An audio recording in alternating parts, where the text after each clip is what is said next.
Hong Kong's diplomatic compound in Washington is not usually a scene of protests. But about 200 people gathered outside the Hong Kong Economic and Trade Office on Wednesday to call for genuine democratic elections in the territory. One of them was 29-year-old Hong Kong permanent resident Ten Ng Chen. I think we just want to do a little bit that we can, being overseas people from Hong Kong, to at least demonstrate our support that the students in Hong Kong, they're not alone. Most of the protesters were from Hong Kong or have family ties to the city. But the rally also drew some mainland Chinese activists, like University of Georgia student Yi Gu, who saw the Hong Kong pro-democracy movement as an inspiration. I fully understand that the Hong Kong students' attempts are part of the great movement to bring China a brighter future. The Americans in the crowd also identified with the Hong Kong democratic cause. Among them was local resident Ellis Klein.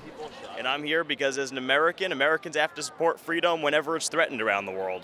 Like many protests in Hong Kong, this rally has been peaceful and festive. It came together in just 2 days with the help of social media.